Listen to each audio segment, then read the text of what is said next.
Okay, I'm going to start by gathering my dry ingredients. I have 13 ounces of pastry flour. I have my baking powder, half an ounce. I have 1.5 ounces of sugar, and then I have salt, which I just wanted to show you something briefly about salt. So please know that the ingredients I gave you are not the exact measurements. You must use a scale to get the correct amount of ingredient. I gave you extra in most cases, not all cases, but in most cases. So you need to use your scale to scale your flour, your baking powder, and your sugar. I did not include salt. I'm assuming you have salt in your house. Just so you know, the recipes in the text, unless they say kosher salt, are written for table salt. This happens to be iodized. It doesn't have to be iodized, but it's table salt. So table salt measures differently than kosher salt. So if you happen to have a different salt at home, you will have to make an adjustment. So this calls for 1 teaspoon of salt. So I'm going to be using table salt. You see, you don't need to do this. This is the way I prepare my salt container, so that when I go in to get salt, I can scrape it off to level it. In the bake shop, this is not how we measure. We don't just shake it to make it about a teaspoon. If there is a measurement volume, we must be very precise. And so I am getting 1 teaspoon of salt. If you're using a different salt, generally kosher salt, it depends, not all kosher salt is the same, but kosher salt takes up about twice the volume. So if you were using table salt, you use 1 teaspoon. If you're using kosher, you want to use 2 teaspoons. In the recipes where we scale salt, it doesn't matter. An ounce of table salt is the same as an ounce of kosher salt. But the recipes in the text, for the most part, use table salt when it just says salt. So these are my 4 ingredients that I need to sift together. So I'm going to be using a sieve to do that. You may not have a sieve, so I'll show you how to do it as well with a fork. The best would be a fine sieve. So the first thing I'm going to do is combine these ingredients. It's not okay to put the flour in and then the other ingredients on top and sift, because that's just going to have ingredients go through the strainer in layers. To get the best mixture, and the reason we're doing this is to make sure that the flavorings and the leavening is very evenly distributed in the flour. What we're going to do is, this is the baking powder, the salt, and the sugar. We're going to put those in a bowl, and we're going to mix them up first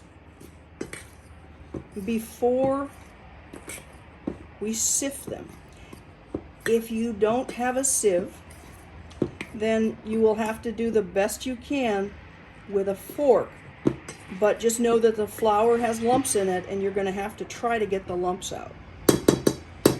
I'm going to use a sieve to sift it, and my favorite thing to put underneath is the inside lining of a cereal box. You can use parchment paper, you can use another bowl. But from my perspective, the easiest thing, the cleanest thing, is to use either a piece of parchment or, as I said, this is the inside lining of a cereal box. So I'm going to sift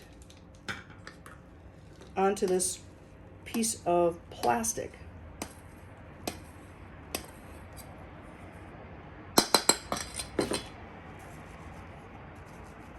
There are many reasons to sift. You could be doing it to introduce air. You could be doing it to remove lumps. You could be doing it to remove impurities. In this case, I'm doing it to combine the flavoring and the leavening really well together. So this is a fine sieve. Your sieve may have bigger holes. I want to make sure that everything goes through there, so I'm actually going to push it. You can actually feel some of the smaller ingredients not going through.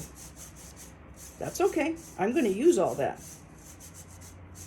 I'm actually using sugar from my house and not from the bake shop, so this may be a little bit bigger than yours. See, I'm going to just put it right on through. And now I'm going to finish.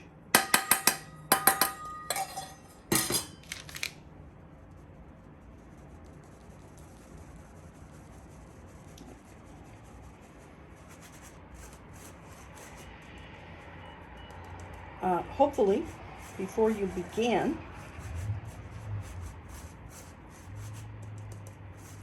you washed your hands. So what I'm doing right now is there's lumps in the flour, there may be lumps in the baking powder. I'm making sure that all of the lumps break, so I'm pushing them against the sieve. But anything that doesn't go through the sieve, I don't want to get rid of. I want to include all that. So one nice advantage about doing this on a piece of plastic or a piece of paper is that I could just pick it right up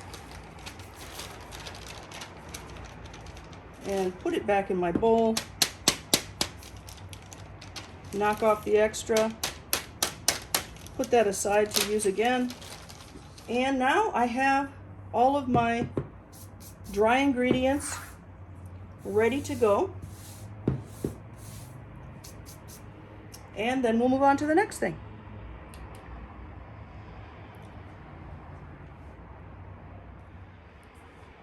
So I'm going to show you first how to zest the lemon. You'll see that if you look at the recipe, the zest of one lemon is one of the ingredients. I put a lemon in your kit so you wouldn't have to go out and buy one. They happen to be Meyer lemons. First thing I did was I washed it. Before you use any produce, you should wash it. I'm using, because I think it's the easiest thing, I'm using a piece of parchment scrap that was left from making parchment cones and a microplane. You don't need to use a microplane. You can use some other kind of grater, but I think a microplane is, in my opinion, the best thing to get citrus zest off. So I'm going to do it over the parchment, and I am going to go very lightly. I'm going to hold this up so you can see. I want to take just the bright outside off. I'm going to show you what not to do.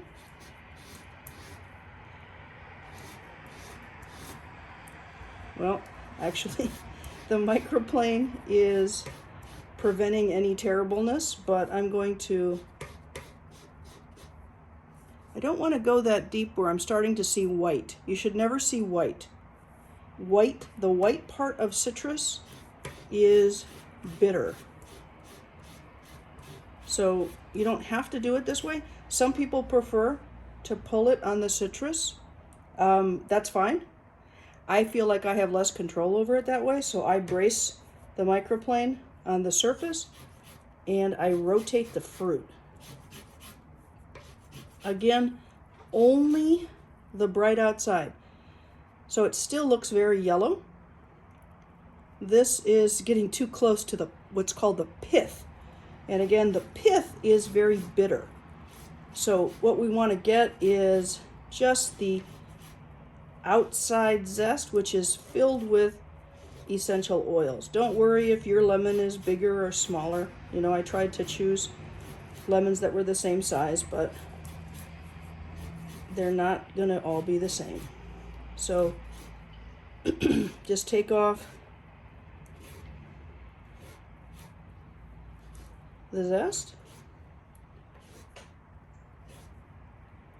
as well as you can all the way around.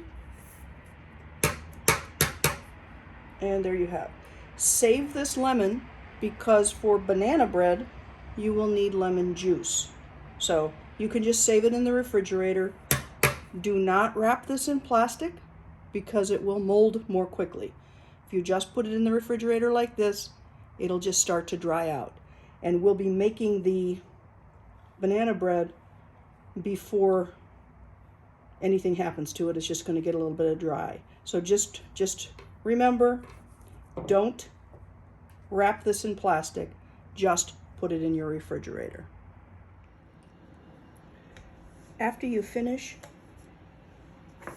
zesting the lemon and your dry ingredients are sifted, go ahead and put all of your lemon zest into the dry ingredients. You can't do this before you sift because this lemon, there's no reason to do that because the lemon won't go through the sieve. So put all of your lemon zest into the dry ingredients and just mix it in there while we get set to do the next part.